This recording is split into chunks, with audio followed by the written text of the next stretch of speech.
नोएडा, जिसे हम corporate hub कहते हैं, जहां बड़े बड़े ऑफिस, चमचमाती बिल्डिंग्स और सपनों की नौकरी का सपना दिखाया जाता है। लेकिन आज उसी नोएडा की सड़कों पर कुछ और ही कहानी लिखी जा रही है। 3 दिनों से सुलग रहा कर्मचारियों का गुस्सा सोमवार को ऐसा भड़का कि सड़कों पर भीड़ जमा हो गई, जाम लगा दिया गया, तोड़फोड़ की गई और आगजनी तक देखने को मिली है। सवाल यह है कि आखिर ऐसा क्या हुआ कि जो 3 दिनों से शांत प्रदर्शन चल रहा था वो अचानक उग्र आंदोलन में बदल गया।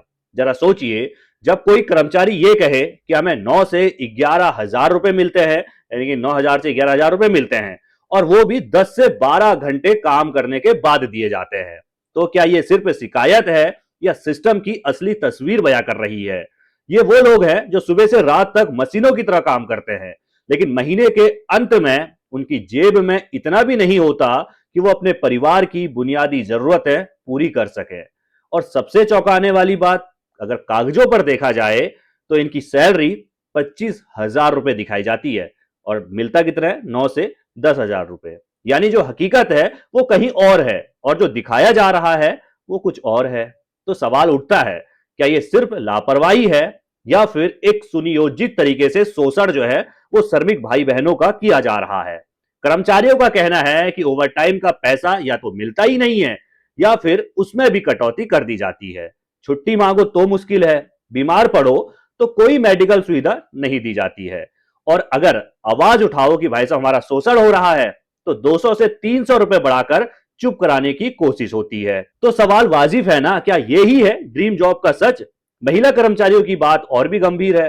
सुरक्षा की कमी है, बुनियादी सुविधाओं का अभाव है और काम का दबाव ऊपर से अलग है। जब कोई महिला कर्मचारी कहती है कि यहां काम करना मुश्किल नहीं, डरावना भी है, तो क्या हम सिर्फ ये सुनकर आगे बढ़ सकते हैं? हम इनकी आवाज नहीं उठा सकते हैं?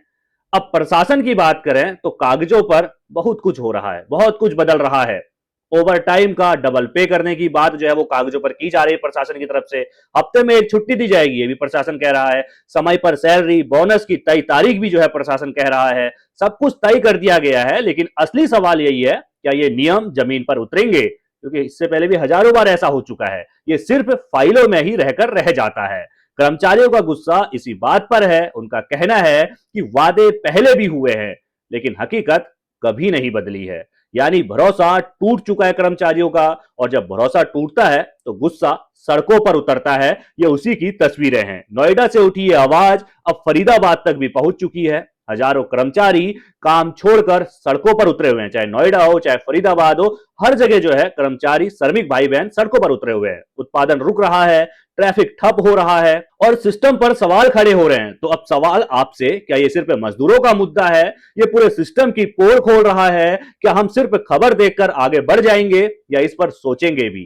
क्योंकि अगर आज आवाज नहीं सुनी गई तो कल ये और बड़ी हो सकती है, और तब सिर्फ सड़कें ही नहीं, पूरा सिस्टम हिल सकता है। तो जरूरत है भाई सब लोगों को मिलकर अपने श्रमिक भाई बहनों के लिए आवाज उठाने की। यह सिर्फ एक आंदोलन नहीं है, उस दर्द की आवाज है जिसे सालों से दबाया जा रहा है, दबाया गया है और अब वो फूट पड़ा है। तो इस दर्द की आवाज को आइए मिलकर उठाते हैं। सोशल मीडिया की ताकत जो है वो सरकार को समझाते हैं कि भाई सोशल मीडिया की ताकत कितनी ज्यादा है और हम अपने श्रमिक भाई बहनों के साथ खड़े हैं। तो भाई अपने श्रमिक भाई बहनों के लिए वीडियो को शेयर जरूर कीजिएगा। धन्यवाद।